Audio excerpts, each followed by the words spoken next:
নতুন এক সূর্যোদয় হবে, স্পষ্ট ঘোষণা করতে চাই। আর যদি একটা গুলি চলে, হেফাজতে ইসলাম বাংলাদেশ ঘরে বসে থাকতে পারবে না। আমার সন্তানের লাশ নিয়ে আমরা কবরস্থানের দিকে যাব না।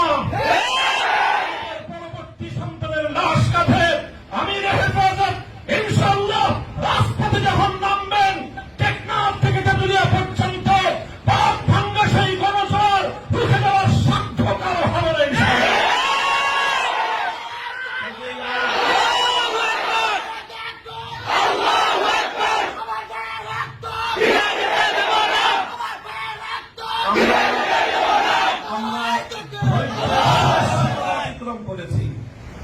পরিস্থিতি এভাবেই যদি চলতে থাকে, আর যদি আমাদের দেশের জনগণের নিরাপত্তার দায়িত্বে নিয়োজিত আইন শৃঙ্খলা রক্ষাকারী বাহিনী বুলেট যদি আর বন্দুকের নল থেকে আরেকটি বুলেট ছুড়ে, তাহলে বাংলাদেশের পরবর্তী গণ অভ্যুত্থান অবশ্যম্ভাবী হবে।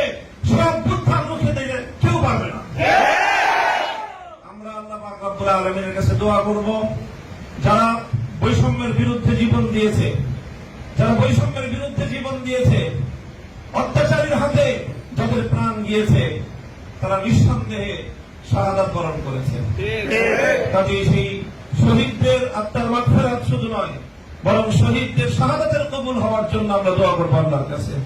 এবং সেই শহীদদের উসিলায় আল্লাহ যেন আমাদের আগামী প্রজন্মকে এভাবে সকল বৈষম্য, জুলুম, অবিচার, অন্যায়ের বিরুদ্ধে রুখে দাঁড়াবার এক অদম্য সাহস যেন আল্লাহ পরবর্তী প্রজন্মের বুকে বুকে দান করেন, সেই দোয়া ইনশাআল্লাহ আমরা করবো।